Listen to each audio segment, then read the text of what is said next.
Now we come back to Purim.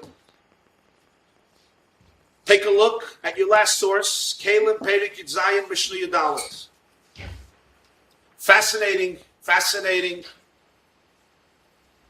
Mishnah and Kalim. As an intro, and here we do a Torah from the Yid HaKadosh. The Yid HaKadosh was Reb Yaakov Yitzchak Rabinowitz.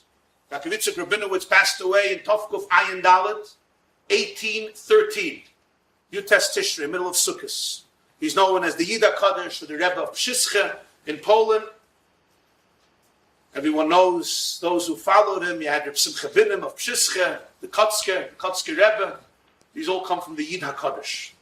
The Yid HaKadosh said a Torah. He asked the question. Yom Kippur is like Purim. Yom HaKippurim, says in Zohar, Tikkunei Zohar.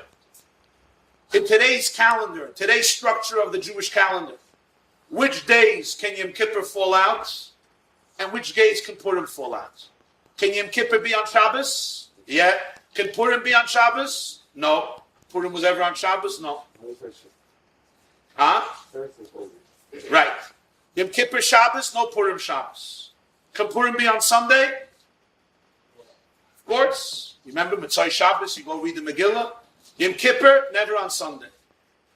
Can Purim be on Monday? You'll never have a Purim on Monday, you'll have a Yom Kippur on Monday. What about Tuesday? Topsy-turvy. Tuesday, you'll never have a Yom Kippur, you'll have Purim. Wednesday, you'll have Yom Kippur, you'll never have Purim.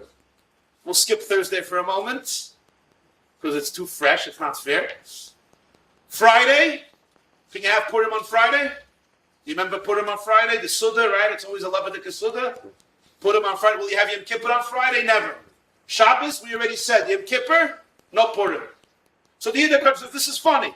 Yom Kippur is like Purim, but they'll never meet. They'll never be in the same day. Again, Sunday, Purim, no Yom Kippur. Monday, Yom Kippur, no Purim. Tuesday, Purim, no Yom Kippur. Wednesday, Yom Kippur, no Purim. Friday, Purim, no Yom Kippur. Shabbos, Yom Kippur, no Purim. Besides, one day is the exception. Thursday. Thursday, you can have a Yom Kippur on Thursday. You can have a Purim on Thursday. In fact, we all just celebrated Purim last Thursday. What's Pshat? Zak the Yid HaKadosh, it's a Mishnah in Kalim, Perek Yitzayin, Mishnah Dalet. Take a look, your last source. V'yesh b'mesh nivre b'yoyim harishon tmei. I have to thank Rabbi Yankee Twersky, who showed me this Yid HaKadosh a few days ago, Erev Purim. V'yesh b'mesh nivre b'yoyim harishon tumah. B'sheni yein by tumah. B'shlishi yesh by tumah. B'revi'i b'chamishi yein b'em tumah. Chutz mikanaf ha'oiz u'beitzos namis ha'mitzupah. Says the Mishnah in Kalim, go and look through the 7 days of creation and you'll see someday the Rebbeinu Shalom created something that's susceptible to spiritual impurity, tumah. Bereshis bara l'kimas hashamayim, that's earth. If you make a clay cheres, you make an earthenware vessel, it's makabel tumah. Let's say it's under the same tent like a corpse, or it touches something that's tameh, and it goes into the aver, the inside the keli, a tumah goes into the interior space of the keli cheres, it's tameh. So Sunday has something susceptible to tumah. What about Monday? What did Hashem create Monday? Yehi rakia b'toich hashamayim. He created the firmament in the heaven. The firmament in the heaven doesn't get tameh. What about Tuesday? Tuesday he created what? All of the vegetation, all of the produce, right? All vegetables, all fruits, all food, everything that comes from the ground. Trees and everything else. Is food makabel tumah? Of course. Clayates, if you make clayates, right, with a clay kibble, you have a vessel, a receptacle of wood, comes from a tree, is makabel tumah.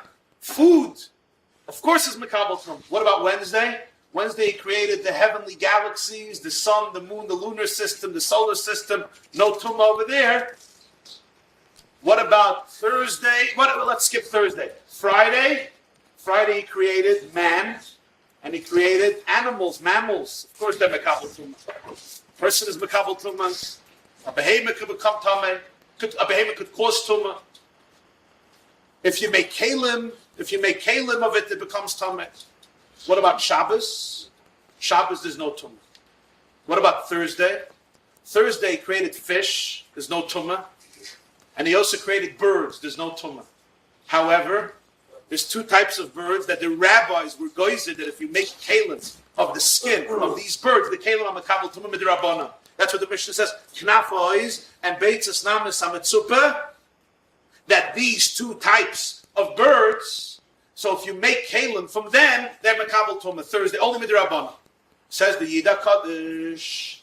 This is the difference between Yom Kippur and Purim. Yom Kippur could be on Shabbos. Yom Kippur could be on Monday, on Wednesday. Why? Because Yom Kippur transcends the world of Tumah. Yom Kippur is the world of holiness. Yom Kippur is Achas B'Shana. Yom Kippur is the day when the Jew becomes like an angel. It's beyond Tumah.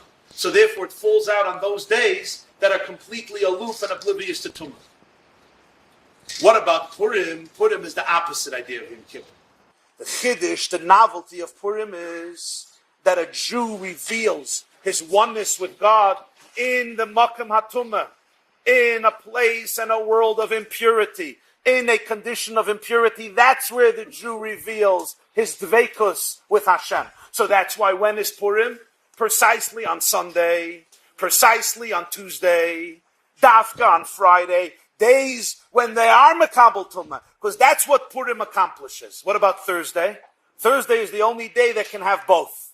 Because Yom Kippur is a holiday min ha-Torah.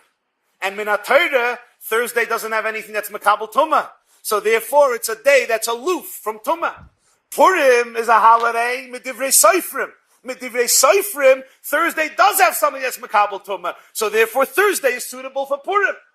So that's why Purim has an advantage over Yom Kippur, the similar advantage that the Mishkan Lamata has over the Mishkan Lamayla. Yom Kippur, you're on the mountain, literally. You're on the peak of the mountain. You're an angel.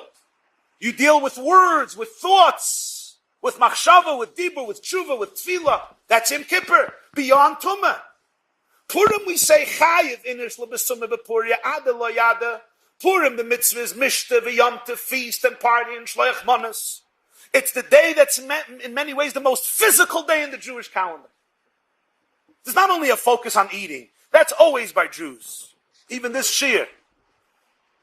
That's always. They tried to kill us. We won, now let's go eat.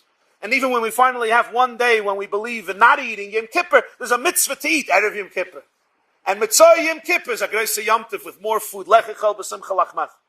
It's not just Purim we eat. Purim is a day when you're very deeply entrenched in the world.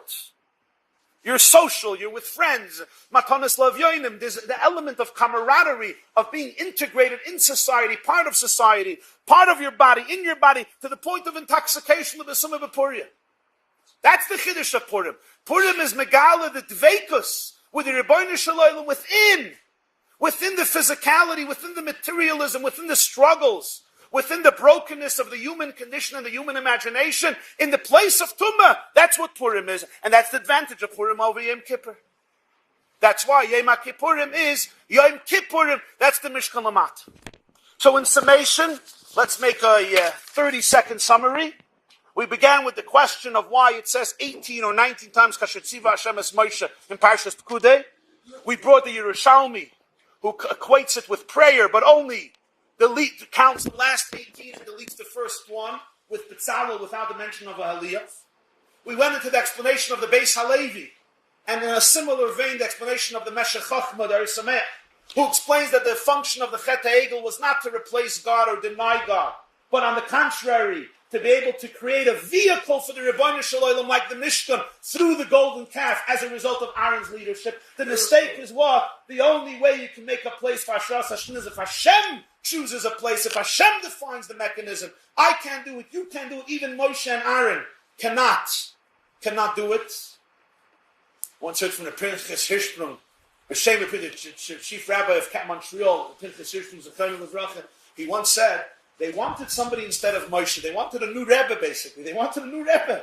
So go to Aaron. Go to Aaron. He was a prophet. Go to Aaron. Tell Aaron, we want you, not a calf. We want you. So he said, not a kalb can gloiben as ken zaynam amalamokum for Moshe Rabbeinu. Only a calf can believe that he can be a successor of Moshe Rabbeinu. So the Beis Halevi says, that's what they wanted. They wanted a Moshe Rabbeinu. They wanted a Mishkan. They wanted a place where Shechina Medaberes. They only one challenge, beautiful intentions. Hashem did not tell you to do it. You cannot define where God is going to be. That's the power of a mitzvah. That's the power of a mitzvah. It's on top of the mountain. The Svasemis is Maisa. That's why in Pkudei, the Mishkan which atones for the Egel, Kasher Tziva Hashem is Moshe, Kasher Tziva Hashem is Moshe, 18 times, 19 times, every item, what's the value? Not that it's golden, not that it's spiritual, not that it's mystical, Kasher Tziva Hashem is Moshe. From there we went to the question of why the redundancy? You have Trumat Tetzaveh, why do you need Vayakot Pkudei? The whole thing seems excessive. We discussed the answer of the Brisker of, who explains that what?